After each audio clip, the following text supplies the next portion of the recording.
تفسیر القرآن آج کا سبق سورہ بقرہ آیت نمبر 99۔ اعوذ باللہ من الشیطان الرجیم، بسم اللہ الرحمن الرحیم۔ وَلَقَدْ أَنزَلْنَا إِلَيْكَ آيَاتٍ بَيِّنَاتٍ وَمَا يَكْفُرُ بِهَا إِلَّا الْفَاسِقُونَ۔ ترجمہ: اور یہ واقعی بات ہے کہ ہم نے آپ کی طرف واضح دلیلیں نازل کی ہیں، اور ان کا انکار وہی لوگ کرتے ہیں جو حکم عدولی کرنے والے ہیں۔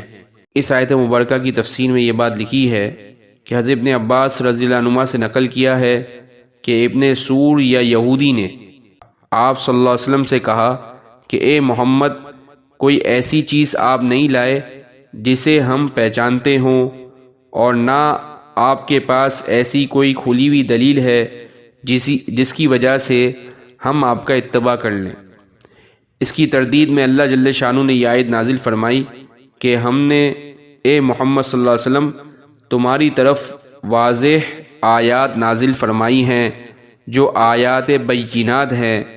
ان آیات میں یہود کی پوشیدہ باتیں، ان کے بھید اور راز بیان کرنا، ان کے گزرے ہوئے اسلاف کے حالات بتانا اور ان کی تحریفات کا پتہ دینا، یہ سب کچھ اللہ جل شانہ نے حضرت صلی اللہ علیہ وسلم یعنی آپ صلی اللہ علیہ وسلم پر ظاہر فرمایا اور اپنی کتاب میں نازل فرمایا۔ جو شخص انصاف پسند ہو، حسد اور جلن کی وجہ سے اپنی جان کو ہلاک کرنے پر تل نہ گیا ہو، اس کے لیے یہ دلائل کافی اور وافی ہیں۔ لیکن اگر کسی کو حق اور حقیقت سے بغض اور عناد ہو، اور حکم